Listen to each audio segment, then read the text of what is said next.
Welcome to Word Blindness, Dyslexia Exposed. I am Juliet Hahn. I'm here with my co-host, Brent Sopel, and we are here to change the narrative. We want to educate, but we also want you guys to understand what it is like to be dyslexic and how things can change. So join us every week for Word Blindness, Dyslexia Exposed. So welcome back to Word Blindness. I'm Juliet Hahn. I'm here with my co-host, Brent Sopel. How are you? Another day in paradise. How did I know you were going to say that? So today we've actually, what I love is we always kind of do a little catch up before. And one of the things is I like to talk, and you might not realize, but Brent likes to talk too. So we always kind of go back and forth and kind of figure out things that we want to really kind of bring to the audiences and people. And one of the subjects that's kind of come up with us both, because we have kids in this sector that, you know, are dyslexic, but also other kids that are not, is kind of talking about college. Now, college is not made for everyone. I did go to college. Brent didn't, because he obviously went into the league and didn't get out of the league until he was older. But it's not for everyone. And there's so many different things. Brent, do you want to kind of like talk through like what we're talking about with the trades and all of that? Yeah, it's, I speak at colleges and, schools all the time. And, how many kids say, they're a senior in high school. I don't know what I want to do, and everybody's pressuring, school, college. Everybody creates their own path, and not everything is for everybody. There's no right or wrong, but it's just that we need to, be a little bit more open and have these conversations about, the dyslexic sides. Obviously we're great with our hands. That's where the trades come in, electricians, HVAC, obviously those are great things. Massive careers where you can make, like $150, $200 an hour, where you can make, and do wonderful for yourself. But the pressure that the kids feel, from parents or from each other about what school you're going to, what are you going to major in? It's so much pressure. I don't know what I'm doing tomorrow. I don't know. I don't, it's trying to take a step back and be okay. Say, I don't know, and at 18, how do you know what your life, yes, there's some people that know exactly what they want to do. Absolutely. But majority of us don't. And I was going to say the majority of them don't.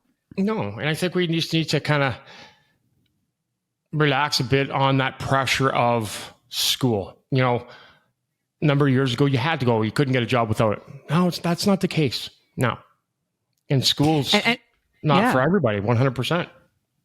It's not. And I was actually just had this conversation with someone because they decided to take a gap year. And I remember I wanted to play sports in school. So it was different, right? I had that goal. It really wasn't about the education part, but that's because I was good at sports. And I was like, I don't want to get a job right now. So it was kind of more of that sense, because again, I didn't know what I wanted to do. And I didn't know what skill sets I was going to have. And it is so important to think about those trades. As you said, you can make a lot of money. And if you're in school, because, I have going to be a senior, it's really interesting how they have you take that like aptitude test when you're in 7th and 8th grade. My daughter just did it. 7th and 8th grade. I don't know my head from my ass. Right. But the thing is, it's so crazy. It's like what we took, I remember it. And it was like, you got either a police officer, a teacher, a doctor, a lawyer. It was all these different things. And one of the things that I have to say is it's crazy because that does not work. We need to focus on, and we talked about this, what makes you happy. Yeah. Right? What makes you happy? Because so many adults, and right now, I've, through all the interviews I've done with entrepreneurs, they were all most of them, I shouldn't say that. Most of them were in corporate and were miserable, hated their life, but they were making money and they didn't know how to get out of it. What is called the golden handcuff thing. And it really is true. And that's where like sometimes in European countries, I feel like they have it a little bit different because it's not thrown in your face. Like if you don't go to college, you're not going to make a living. And then when you go to study, it's like, no, you can't change your major. This is what you have to do. And it really is ridiculous. People need to kind of I mean, I think in high school, they need to have like a, let's think about what you're good at and what makes you happy kind of course where you can then think and be like, okay, you know what? This is something I've never thought about, because there's so many jobs out there that people don't think about. And that is one thing that we're lucky about today. There's so many entrepreneurs. There's so many different ways that you can actually make money. Yeah. How many people are actually happy in the world? I know. Sad. So obviously that goes a lot broader, a lot deeper. Like a lot of people don't know that, your first 2 years in college, no matter where you go, Harvard or, community college, they're the same classes. Yeah.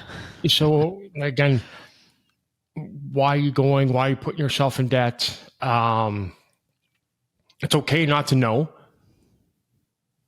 to make a life decision, what I want to do for the next 60 years at 18. No, it's okay if you don't know. And, that the pressures to know, I think that's where then the happiness gets lost, because you can't, are you going to be the best weed picker or the best whatever? Who cares? But I think if that pressure, you can't find that, because that pressure, overtakes everything that's going on now. Not a chance in the world was I going to college. Never thought about it. My education is probably maybe grade 8. Hate school, but it's, how many people go to college for 4 years in debt, $150,000, $200,000, and they come out and they don't even use it. No, and they don't use a major. I mean, that's the thing.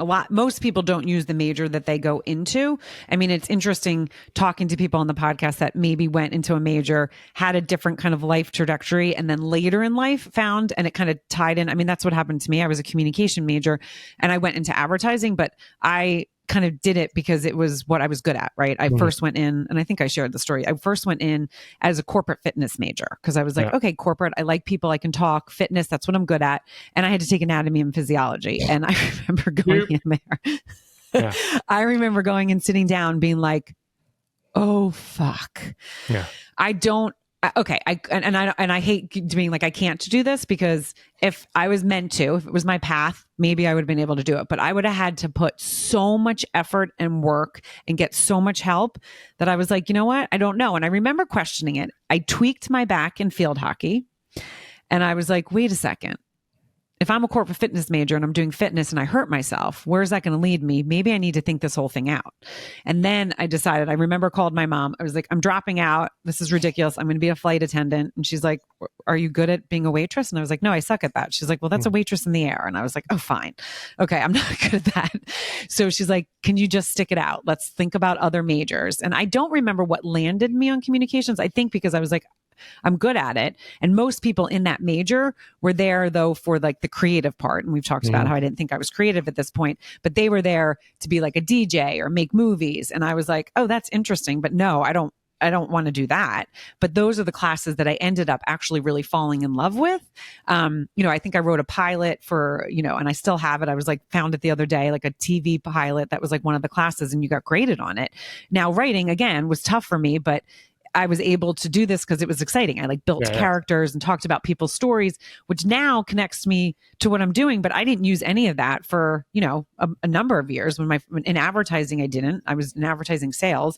And then I stayed home with the kids. So the fact that now that's what I'm doing is really interesting to me, because it was like, okay, this is what I've always loved. So that's what I think is important when people really think about and this is what I will say, like what you can talk about all day long or what you can think about all day long. Like just think, and it could be the most random thing, right? Woodworking or gardening or something, but kind of follow that and think about it. Like, what are your thoughts on that? What you like when you're 20 is you don't like when you're 40. You're a different place in life. Maybe not as stubborn, maybe trauma, maybe go through that trauma. There's obviously a lot of things that, but later in life, I think happiness means something different than it does when you're 20. No, that's such a good point. Mm-hmm. And 20, you're everything, you're just, cool Joe to the world, your world, we're all just living in it. And time passes you by, And it's crazy, I get so many people that walk out of so much debt, from college, and they're walking out making 30,000, 20,000. Like your return on investment, it's not there. College is one of the biggest businesses out there. I was going to say that, yeah. And it's dumbest thing out there. It's great for some people, absolutely. But some people it's not. And I just think, I hear when I'm talking to, on schools, and you can hear the relief when I start talking about it's okay not to know what, or it's okay that you're not going to go to college, you're going to work, or you're going to go and do this, or, it's okay. There's no path for anybody. And I think with the world the way it is right now, and, the craziness is whatever path that you got to go down, just go down. You're on that path. It's your path, and be okay with it. And the pressures of school and blue ribbon this, and, how many kids, that, what does that all mean? Like, my daughter's like, Dad, what do I need this? I'm like, to do when you have kids? Because I have no idea. Like past grade 1, I'm like, you gotta go ask your mom. I'm like, I don't know. I can't do this shit. Are you smart in the 5th grader? Absolutely not. Because it's all right. Now we're going to tweak it and change it for textbooks. And, now it's obviously a different rabbit hole, but it's just kids in high school, the pressures, or even college, I'm going through with my daughter right now. The pressures of graduating, the pressures of, doing your minor or major, whatever the hell you guys call it. I don't even know, it's crazy. Because at the end of the day, what is that for? What's that pressure for? Right. And I think we talked, and what I love, and I always kind of smile, is I have this, and we've talked about this very positive, look. And I love how, though, you bring it back to reality, because you're right. When you're 40 and you're 20, it's very different. And sometimes I lose sight of that, being like, no, just think about things. And with my path, it was I always loved storytelling. So that's why I can be I always loved that. I didn't realize that that's what was going to happen there. But your creativity that you believe in, you now believe in now. But you didn't believe in then. Right. So it's always there, but you didn't have the belief, so it wasn't there.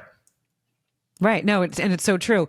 But the other thing I love when we go back and forth on this is, and we've touched about this, and I don't remember if it was one of the recordings or one of the thousands conversations we have, what do you think for kids that, they're like, I don't know what there's out there. I don't know what I want to do, about doing internships for free, helping, talking to their neighbors, talking to their family. Yep. Hey, what kind of business do you have? Is there something I can do to help? I was just talking to my cousin about, there's things in the podcast world that I never even realized that they were there, but editing and those things I don't like, but there's people that love that stuff, they love it, and they don't realize they love it until they start diving in. So kind of exploring.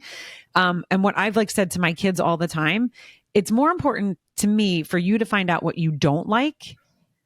There's things that you're going to not really not like. You might not want to work with kids ever. You might want to have your own kids, but you never want to work with kids. You're not going to be a camp counselor or go into coaching or teaching or these different things. And that's something that's kind of innate. You just don't want to do that. But there's also things that you're you start doing and you're you know what, that's interesting. I actually really like that. I never thought that I would be good at that or this. And that's where being curious. And I know we have a very different, I know you are very curious and you do that too, but you always didn't love stepping out and asking the questions, where I would ask questions, even though I would kind of feel dumb and I would be oh, is this teacher's going to tell me I'm dumb? But I always am and even now, my kids are God, you ask so many questions, but that's how I learned. So I'm a woman. Because I'm a woman. You don't want to know this answer? Absolutely no. That just made me laugh so hard. Nope. It's because I'm a woman. All nope. Right. Now, okay, but Columbus? Nope. No, I don't care about that stuff. You are curious, though. Don't say you're not curious. Bullshit. No, I'm not. I'm not curious. I am the furthest thing from curious. I ask the why in a topic. Okay, 2 different things. I'm not curious. No, I'm not asking questions. Oh, that's what are they talking about dating? What? Are you gonna ask me questions? No, I don't care. Don't ask me how my kids are because you don't care. Like, no. No. So, okay. So we're using Curious George over there. No, totally. But I'm very curious George. And actually, my oldest, Montgomery, when he was little, we used to call him Curious George because he was super curious. Like he would ask 1,000 questions. I think I knocked those questions out of him. No more why. Don't ask me questions. No, don't talk again. No more. Why, Dad? Why? Oh my God. Yeah, but see, I loved that. So I had friends that would literally be like, call Juliet, because I would answer every question. If I didn't know it, I would look it up. I love questions. Now, I know my household, and I know if my family's listening to it, they'll be like, you still ask a lot of questions. But I know that my husband does not going like on a lot in my of questions. house. I can tell you that. Everybody want to come over and never ask a question? Come on down. You're the next contestant on The Price is Right. No. Yeah, but I'm going to challenge you because we're using, I think, the word curious in a different kind of things, because you are curious about people's emotions and maybe I'm not talking about like the dating world. So like, no. And maybe you are then too, but like you're curious about how people's minds think and like how they learn. So like, I think of that as curious. Some people don't give a shit about that. You are very, and maybe I'm wrong, but I don't think so. I think I'm pretty right on here. Just ask yourself, kind right? of things. Yeah. Yeah, I'm going to ask myself the question. I think I'm right. And sometimes I ask my dogs and they answer. But you have to, take us through that, because I really do think that you are curious. We're just using it in a different way. Yeah. Obviously, curious can definitely be used, in a few different ways. Obviously, when you talk about the mental health side of things and addiction, obviously that's my whole world. So when somebody steps into that world, yes, then I ask, why? I ask the why, and get to a deep root down the rabbit hole of how we get here. Yes, how does their brain work? Because I'm able to, piece these things together. Yeah, and you're right. Absolutely. I guess, once they step in that kind of world, yes, for sure. After that, no, I don't give a shit. No, right, but that world. Yeah, it's a tough world. The mental health side, I don't think it'll ever be perfect. Obviously, because a lot of people lie about it. Mm-hmm. A lot of people are embarrassed about it. A lot of people don't understand it, even their own. Right. So there's, you and I talk about the brain, like how much is going on there. There's still so much, in that mental health world. There's so many people that haven't been down the path of what I have, so it takes me down a different path than most of the other people, 100%. But you ask every question about every goddamn topic. You're not afraid. I do. Well, I mean, that is my job. I mean, I am a podcast host, so I'm meant to ask questions.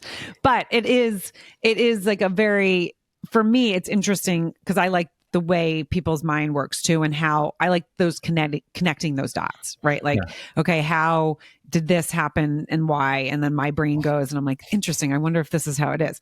I think that's not just being a woman. I think that because I have friends that are like, God, like questions. And I'm not always like, I can read people and I'm like, okay, what's that joke? Questions. Husband walks in, pray for Tommy, just got an accident. Just got a text message that said, pray for Tommy, just got an accident. Was Carolyn and the kids in the car? I don't know. It's just, it just keeps going. I don't know. What do you know? I know he got in an accident and said, pray for him. Wait, that's hilarious. Because actually, I feel like that goes on in my house often. And it is, even my daughter though, and I don't know if she's going to be a question asker, because she'll be like, Mom. And I'm like, but I think when people ask questions, it shows that they care. And that is really when I am asking questions, is when I care. I don't ask questions to everyone. Like if I don't really care to know about you, I don't want to fucking ask you a question. Yeah. I'm not someone that's just like, ooh, let me ask this person a question.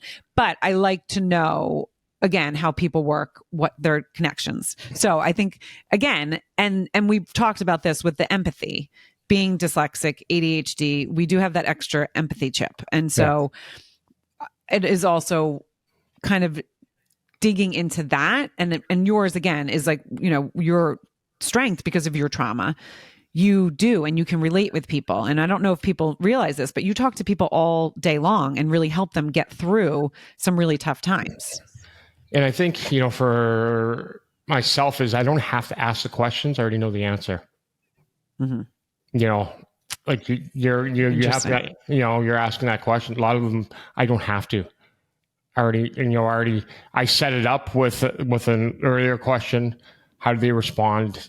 So I tell people it's almost like I can read minds, but a lot of times I don't have to ask that because I already know the answer.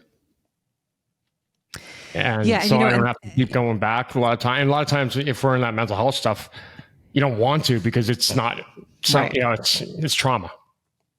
Right. And you don't want to set them off. It's not about a pretty person, nice sexy heels and, this dress. Yeah. Okay. I'm not a heel person and in dress person. So not all women are like that. No, but that's the thing I think is really, again, insight into who you are. And this is what kind of tying this whole podcast together. I mean, you had 18 years professional hockey, right? No one's going to think, okay, there's a side of you that is super empathetic and super curious, but we'll use a different word because I know you don't like that. People wouldn't see that, and you maybe because of the experience. When we talk about this, the experiences that you've had really have set you up to be where you are, to be able to help people at that next level. And you just brought so many good points in mental health. People don't want you asking a ton of questions because they're uncomfortable. They don't know, but the fact that you already know it, they can feel that comfort. And they can feel that energy that you're putting off and that settling, which is a beautiful thing. And would you have said 10 years ago, 12 years ago, I'm not good at math, so I don't know how old you were then, that you would be, counseling people and talking to people and helping people through trauma and mental health? Yeah, you never know where it's going to go. You could have everything laid out and think you want to do this, and this, and nope. And that's why I always say you can't, change the past, can't change the future other than now. I don't plan down the road 2 weeks. You can't control it. You may not be here. I get asked all the time on podcasts, what would you tell your younger self? Nothing. Because I've had to go through all this hell and back 25 times to be able to get here and have the trauma ability of helping anybody that I talk to, through whatever that is. Most people can't. They haven't had that. They don't understand that. So, no, that's the way it was supposed to go. And those are my lessons and school of hard knocks. And never say why me or wish this or tell my younger self this. No, it was all for a reason. Right. And I love that you see that because not everyone also comes to the other side of that. Right. Other people, there's people out there that I've talked to that don't connect those dots. And I love that love, but also it hurts my heart. I've told you that, all the stuff that you've been through to where you are now, but it's also amazing to see where you are now. And, it's kind of like drug and alcohol abuse and what you just said, realizing sometimes that pain, is so severe, that trauma, that they can't connect those dots. Because of that, or, drug and alcohol abuse is straight, childhood trauma. Is it, were you abandoned? Were you molested? Obviously there's a lot of things that go on. Some people never can go back and face that, so right. It's, connecting that. Do you have the ability? Are you okay? I've been sober almost 7 years and tell people all the time, I love drugs and alcohol are amazing. Oh my God. I just think about it and yes, love it because it took away my pain. 4-day benders and Coke and ecstasy. Oh, so good. Just touch your lips. But it took away the pain. Right. Now it's, people always laugh. I'm like, yeah, I got to feel the feelings sober. I'm going to play golf sober. I'm going to have sex sober. That's my life. Like, what the hell is this? But it's being comfortable in your own skin is there's easy. a beauty in it. Mm-hmm. It's and you've done a lot of work, right? and you've done a lot of work to get there, which, and I know you've said it's every day, it's work. Like, it's not just like, okay, yep, I'm here, this is great. I mean, it's every day. And that's, the mental health world, I think with a lot of the younger kids, they get the instant gratification here and the Amazon Prime and this, it's, if you have trauma, sometimes you're going to have to go to therapy the rest of your life. I don't want to. Well, at the end of the day, most people that are sober are better people than not the people that aren't, because we got to self-reflect to stay sober. Right. And every day there's something new comes up in the world that you're going to get smacked by. So going to therapy forever, let's just make it part of your routine. You got a lot of these kids, I tried this twice, it doesn't work, whatever, move it. That's not, it took you 22 years or whatever to get here. Not going to fix it in, 22 days. Right. It's painful. It's a journey. But when you can get to that, other side, it's pretty amazing. Yeah. No, thank you for sharing that, because it is. And you can feel just, again, what you're talking about, and the fact that you can relate to people. And it's going to bring me back to, again, there's people that have these journeys that they don't think about. They're like, I just got to go to college because that's what my parents want me to do, or that's what the school wants me to do, or that's what society wants me to do. And you feel, less than if you don't. But nowadays it is so much, it's so much more okay not to go to school than it was when you and I were growing up, right? I mean, there was like, it was like, okay, if you're not going to go to school, you have to figure shit out. Like, my older sister decided, she went, then she dropped out, went into a trade. She actually did carpentry, and then worked her way up, and then was like in management. She's like, I don't want to do this. I want to work with my hands. And then ended up actually going back to school to be a social worker, but in her 40s. And that's where we're going to talk, and we talked about this, we're going to have people on the podcast that are, have struggled in school, dyslexic, dysgraphic, ADHD, all the wonderful mix of things, dyscalculia, and talk to them and find out where they were and what their journeys is. I mean, I think that's what's going to be also really fun. We'll have that, a couple times where we find out the journeys. Did you go to school? Did you not? What was your path? And seeing the similarities in the dyslexic world, in the ADHD world, and those kind of things. It's going to be awesome to hear other people's journeys and their stories. And again, everybody's journey story, it's theirs. It's not right. It's not wrong. It's, it's a part of it. The dyslexic world, the ADHD, what we have in common is trauma. And, I say it every day, being misunderstood is the hardest thing in the world. And that's, having these conversations is trying to get more understanding so that journey becomes a little bit easier. Right. And again, if you guys have been listening to the podcast, Brent wasn't diagnosed until he was 32. I wasn't diagnosed until later, but there was knowledge in my family. And it seems like everyone in my family, at some point, we all have long lines of dyslexia. But whether to that you point, I mean, know earlier, everybody's got it. Yeah. I will, if I backtrack, same thing. It's just, you guys have been more open. Your mom was a teacher, more conversations about it. So it comes from somewhere. It's hereditary. So everybody has that 1 in path, 5. It's just, have you gone back to figure it out? And guess what? I didn't ask the questions. Right. I was just going to say, and that's what I was going to say to you when we have the people on. I can't wait to ask the questions. Yeah, cannot wait. And you're going to ask questions. I know you will too. But that's what's so interesting about dyslexia, right? It's 1 in 5. We've talked about this. It's hereditary. You know what I just learned, and I have to read more of this and tell me, you might be like, that's 100%. But if you have one parent that is dyslexic, there's a 50% chance that you have your kids are. If you have both parents are dyslexia, it's 100%. Have you heard of that? I've never heard. I think we talked about that. I just saw that recently. I think I posted about it. I need to dive into that a little bit more. It makes sense, right? With those numbers, two dyslexics married each other. Jesus, that's a shit show. Well, or like my sister, my younger sister. So she has it in her family. She's, she's not dyslexic. She had her other learning challenges, right? More probably in the math stuff. But then her husband, there's a dyslexia in there, a slight dyslexia. So each of their kids have something slight. And I don't like to say slight because that's not fair, but like, we've talked about the spectrum of dyslexia. It's just like there's a spectrum. Yeah. A spectrum of everything. Right.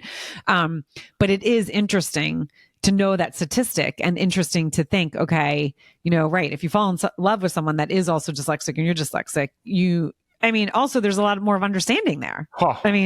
Big time, think about that.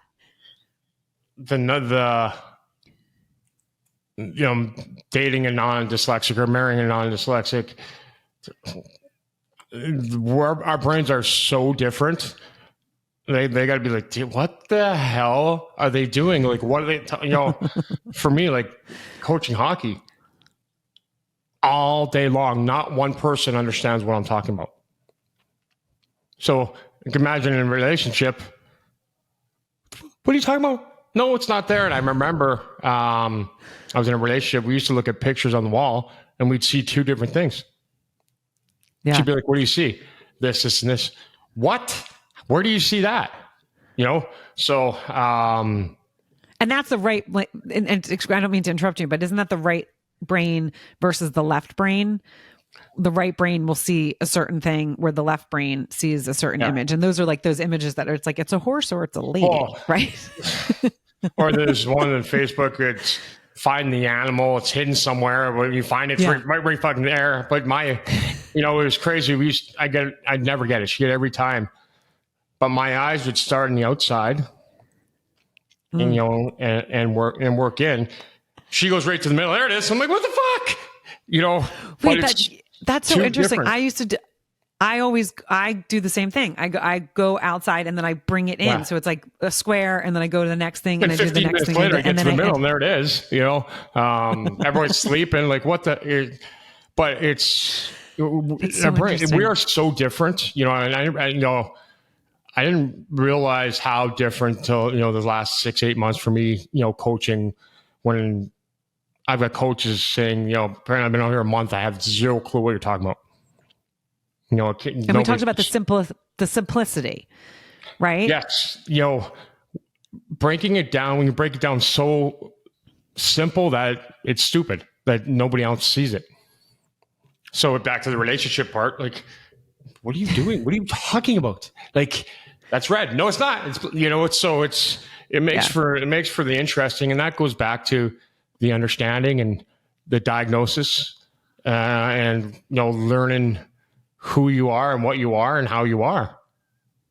Which is important. And then again, right, finding the partner. I remember my husband being like, I've never met another dyslexic person. I met you.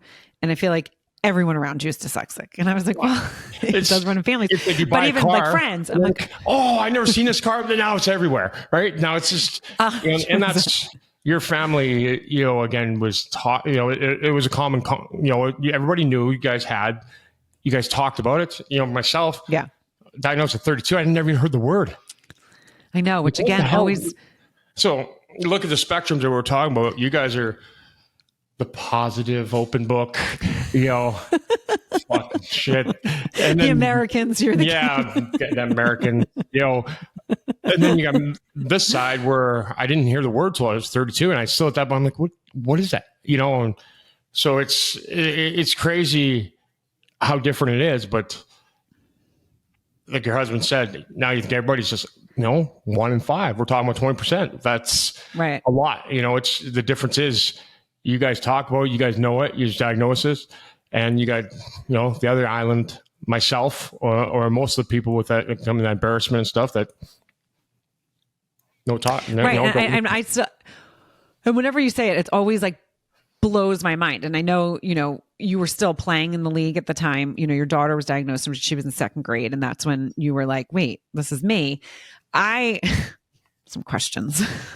I got some questions, but I think I've asked you this before. And I think you've also said, I don't know, but like, to me, like all of a sudden sitting and hearing that, like that had to have been almost like an outer body experience. Like, wait a second, what is this? Right. And you said that. So it was kind of just like, this is it. Okay. I got it. Right, no big deal. All right. What I need to do for her. Right. Which is, again, that's where your empathy stuff is. But like, did you ever kind of reflect and be like, wait, okay, now I understand why everything. Nope. You don't want the question. Yeah, I want to go and think about my trauma. Can I please giddy up? Fuck no. Do you? Right. No. No, you're right. I mean, right. So, and I mean, starting telling the stories, which you have, like you've gone back and tell your story. So you do have to kind of go back and be like, okay, let me think. But right, you don't sit there and dive in and be like, let me dissect that one situation where I had to stand up and I'll read. tell you, honestly, I don't remember most of my childhood. I don't remember. Right. It's black. Yeah. It's my brain protecting me from from trauma or what it is. So I can go back. I don't know what I'm going back to a dark tunnel because I don't remember. Right. Obviously I'm 46 right now. I don't remember much. Yeah.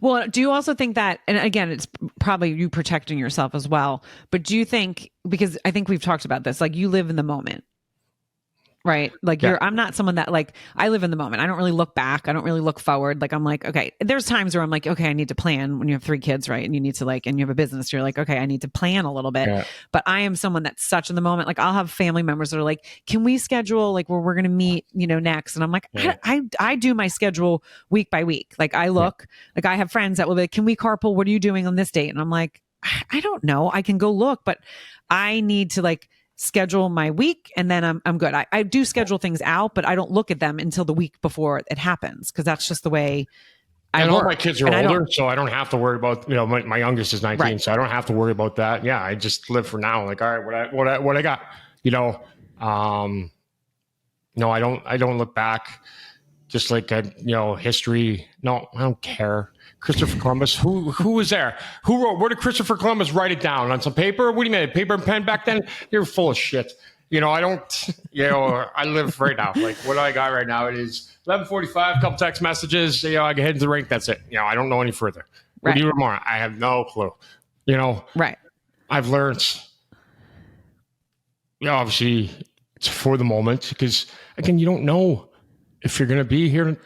And people get more, oh, you're morbid. I might die tonight. We don't know. When our time's called, our time is called. So stressors of things that you can't control.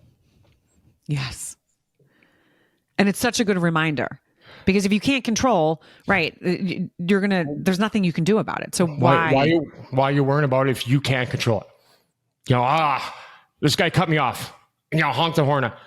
Let me tell you, I'm sure he woke up this morning and said, what, I'm going to go cut off. I'm waking up. I'm going to find fucking Sam. I'm going to cut him off. No, something's probably going on in his life. Like, is he going to the hospital? Like, we don't know what people are going through. You don't know what's going on. I always say, judge a book by its cover. Look at me. Nobody would have an absolute clue what I've gone through, right? Mm-hmm. This big, scary Sasquatch call me, but they don't know what they're. Again, just like you don't know, what's there, what that kid's going through, or don't judge. You have no idea. Right, and I think so many people do, and that's again, I love when we get back and forth because there's so many things that we talk about that it's literally like what I say all the time. Like if that person didn't say hi to you, I would have friends be like, "Oh, that lady doesn't like me," and I'm like, "Why? Why do you think they don't like you?" Well, they didn't say hi. I was like, well, maybe they were thinking of something else. Why would you just assume maybe they don't want to say hi to you? Right. But that's what they would say. Again, what did you do to the situation? Did you have the resting bitch face? Did you give her a dirty look? Like, or did you say hi? Right? Did you say hi first? Right? Like, there's certain things. Like, why would you think someone doesn't like you if you are a good person? Right? Like, so I would always say, like, if someone didn't say hi to me, I don't take it personally. Like, they obviously were not, like, they weren't in the mindset. Maybe they had something else going on. I'm not going to take it personally. I will go, hey, hi, it's nice to see you. Right? If it bothers me. But like so many people don't think about, other people are going through other things and it's not about you, right? There's so many times people are really actually not thinking about you. They really don't give a shit because they're so engulfed in their own life and what they're going through. Because we all their own, and people are, stressing about, well, does so-and-so like me? Who gives a shit? Like, yeah. I'm not everybody's cup of tea. You like me or you don't. I'm like, there's no in between. And I don't give a shit. I had to learn that early with being a pro athlete. Right. I call it water off a duck's back, but so-and-so doesn't, who cares? What is that going to impact your life? Right. And why dwell on it? Like, so that's where also I think so many people are they're only into their life, but that is also a problem. We need to think outside, right? So like and I'm going to take it back to education. If you're a teacher, right, you have your own shit going on. Right. Mm-hmm. But then you have kids that have their own shit going on. And so how do you kind of separate, okay, this is what's going on in my life, but now I'm in charge of a classroom and there's kids, right? There's there's 3 dyslexic kids. How do you see it? Like we all do need to be a little bit more aware of others and other people's feelings and what others are going through. Not everyone's cup of tea. You don't need to fix everyone, but you also don't need to like make their lives harder. And as a teacher, we're whack jobs. We're weirdos. We're so different, than the other kids. Right. So it's not apples to apples. It's literally apples to oranges or apples to lemons. So that's where I have a hard time. Like I'm saying like words that aren't even in the book. Okay. That doesn't register. Right. So that's where I really have a difficult time because it's not even close. Like we're so different, so you're going to be able to pick up an individual quite quickly by how they answer or the behavior. It's not like the other 20. Right. And instead of being like, were you paying attention? Focus. Right. Because that's what you get. You get a teacher just thinks that you're actually not focused or teacher, you're really not paying attention. You're fucking boring. Or the subject's boring. Maybe the teacher's not, but the subject could be like one of those, like geometry. Oh my God. It's, and like when I coach, I'm about fun and self-esteem and chirping kids and, doing all but I've added that fun, and not, it's not, so they pay attention, they listen, in a different way. So it's being robotic and boring and, predictable. Like nobody can learn in that environment. I'd rather stab myself. Now it's, if you're out a CEO at Apple or so it's, I don't know one person ever who doesn't like fun or doesn't want to laugh. And you say this all the time. If you're not having fun, you're not learning. Nope. And it's so true. And this also brings us back to going to college or doing a trade or doing something and not getting stuck in something because you think that's what people want, because that's what the world needs to change, whether you're dyslexic or you're not dyslexic, whether you're wants me to cut my hair. Fuck them. Who wants you to cut your hair? Oh, I used to have my hair long like this when I played in NHL. I used to get letters and, you're greasy and cut your hair and here's $5 to cut your hair. Oh, you should. Yeah, I can tell you stories. But again, people have too much time on their hands. Like if you like your hair, why does someone else not? Like, why does someone else care? If you're happy in your skin and your hair, let you be. Right? I could tell you that's a whole nother episode of things that fan mail and. Oh, that will be fun. So on one of the next episodes, we're going to have Brent take us through some crazy fan mail. That will actually be really fun. Learning the crazy sides. Well, that's the thing. And we've also, we've talked about, me obviously not being in the spotlight world and you being in the spotlight world and going through it with your kids and your daughter being diagnosed and my son being diagnosed and where you had, you guys were in the spotlight. So your daughter was also like, oh my God, I'm in the spotlight and now I'm struggling learning. I don't want to be in the spotlight and I don't want everyone to know I'm doing it. Where where my son, not that he wanted to be in the spotlight at all, because he would definitely try to get out of things, but it was just different because it was probably a safer space where your daughter felt like more exposed because of who you are, which is hard to parent and know that this is what, you're also doing. Take us through a little bit of that, if you don't mind. Well, being a public figure, wherever you go, everyone knows who you are. So you got to watch every move you make.